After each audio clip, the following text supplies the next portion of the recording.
The Audi Q3 Sportback.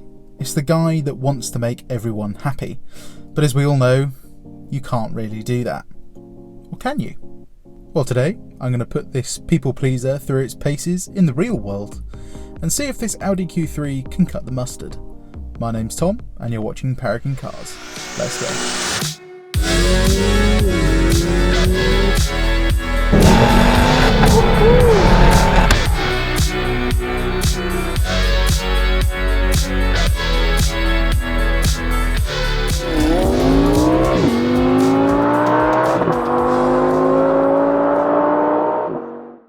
Up front, we have Audi's latest small mild hybrid system, a 1.5 litre engine making 150 brake horsepower and 250 Nm of torque. That's combined with a 48 volt motor to push you along the road at a pretty reasonable pace. 0 to 60 is dealt with in a mild 9 seconds, but what about the 30 to 70 sprint? Let's find out.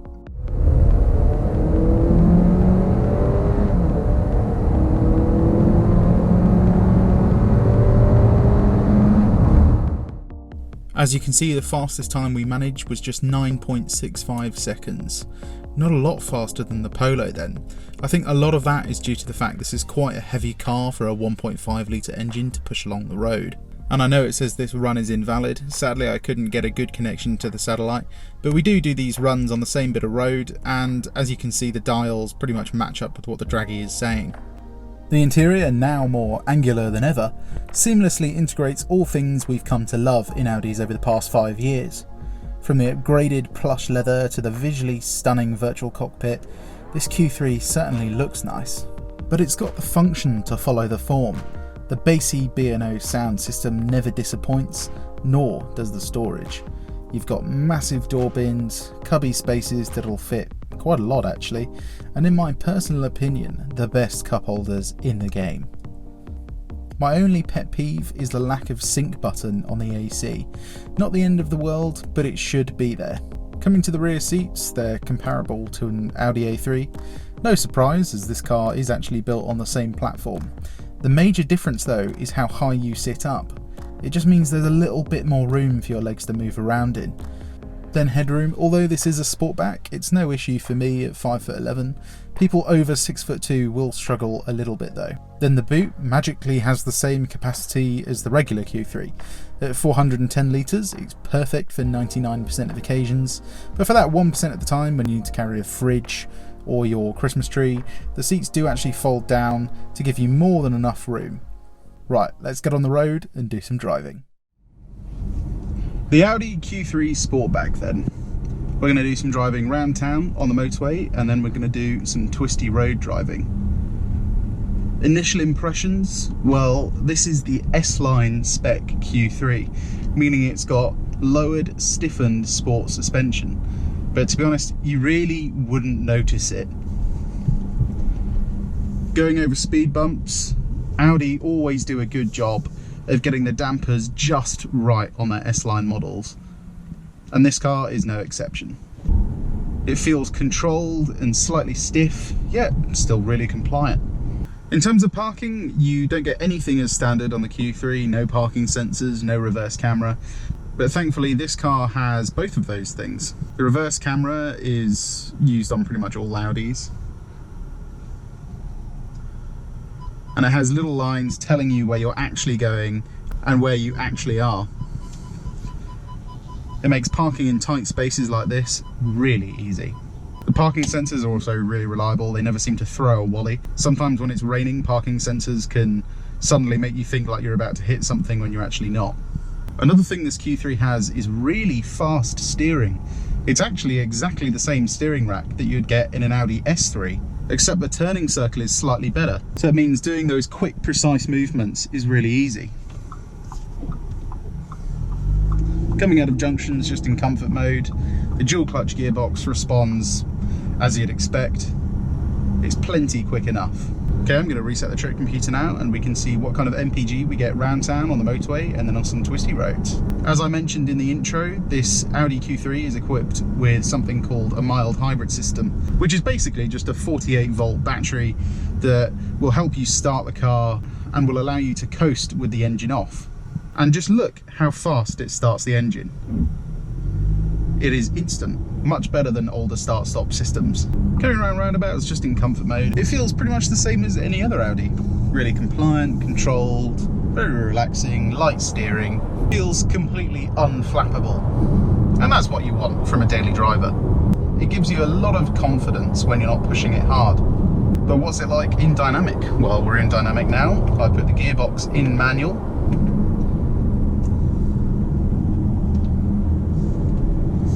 And this 1.5 litre is actually all right.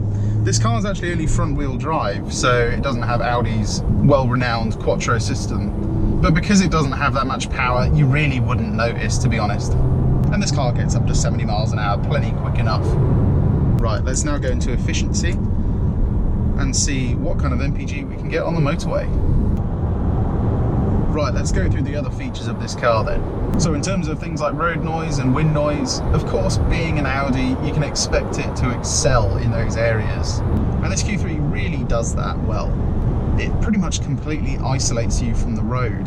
And although we're riding on 19-inch wheels, the tyres themselves are pretty skinny, so keeping the road noise out isn't going to be that hard for this car. And even though this is an SUV, the wind noise is also kept to an absolute minimum. In terms of visibility, the only disadvantage is the rearward visibility. Otherwise, it's just like driving any other VAG hatchback.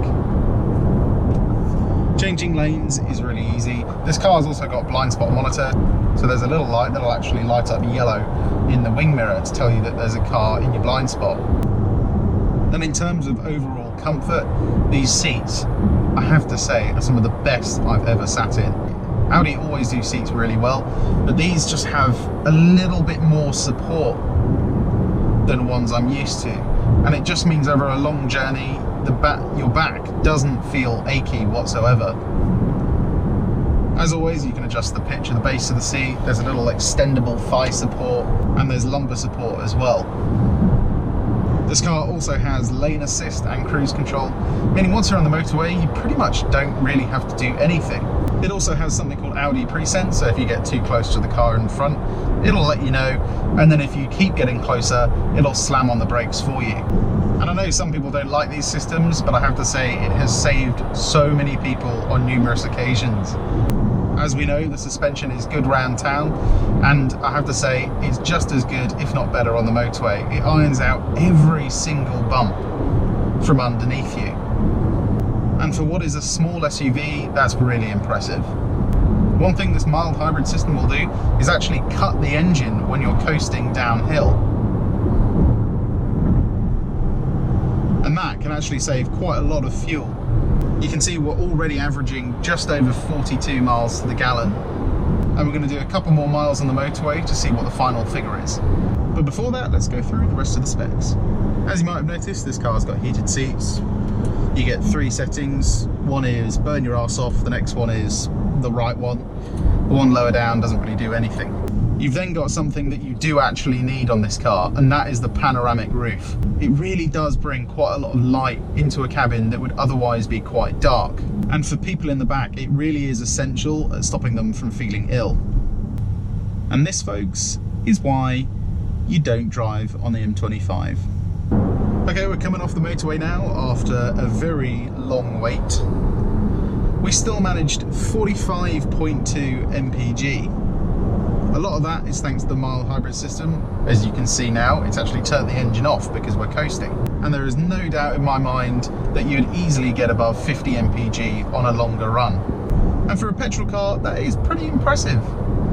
It's perfectly good enough for everyday use. Right, let's get on to some twistier roads. Right, some fun stuff then.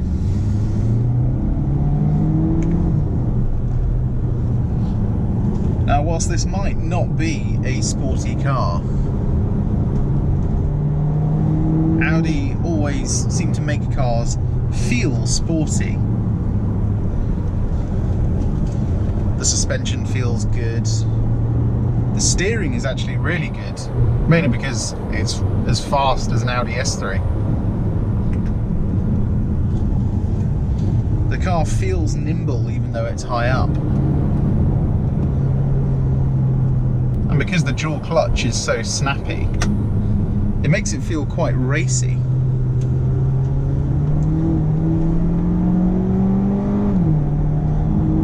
engine note, although fake, sounds alright. It's kind of like an angry wasp stuck under the bonnet.